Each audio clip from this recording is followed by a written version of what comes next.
Alright, E-King Fight News back at it with another one. Shout out to Boxing Scene for this one. Sullivan Barerra explains why he rejected the Sergey Kovalev fight. Now, it's my understanding that Sullivan Barerra got offered the Kovalev fight, and it would be for tonight, November 25th, when he faces Shabransky. This is how Shabransky got the fight, apparently. Is Sullivan Barerra turned the fight down, mainly because it wasn't for a title.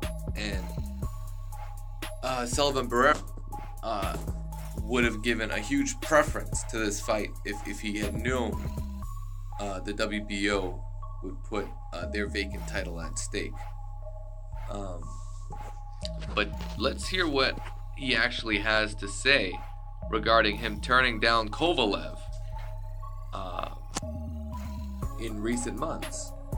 He said he was offered the fight with Kovalev, but it wasn't for a title. They offered me no money.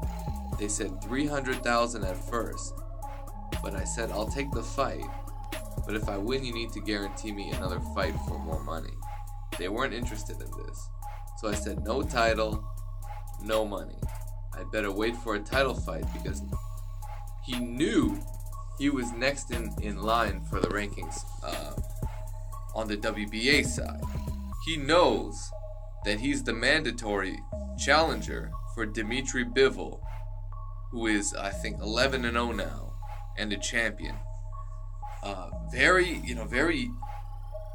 inexperienced professional record, only 11-0, but already holds a WBA title that he picked up when Badu Jack turned down the fight, and I believe Bivol ended up facing a challenger down the line for the title. And Bivol, he's been knocking everyone out. So that would be very interesting, because it looks like Sullivan Barerra wants to go down that route with Dmitry Bivol for the WBA. And that would be a heck of a challenge for him. And I think, you know what? Shout out to Sullivan Barerra. He wants to fight the best, man. He does. And he's going to beat this dude Valera. And we're going to see what happens. Because,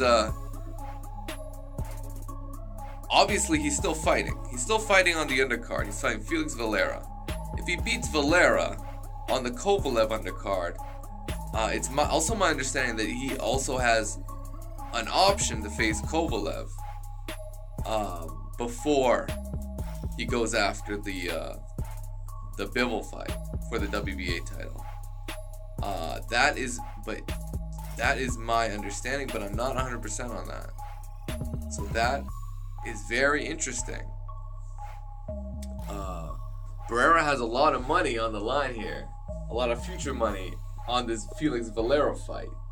It would be interesting if he lost to Valera. Would he still maintain his ranking over at the WBA? That would be very interesting to see, because I'm not sure if Valera's ranked at all. Anyways, so he said no title, no money, and Barerra turned down the fight. He wants to get a title shot more than anything else. So that's his take on it. Do I think it's a mistake? Absolutely.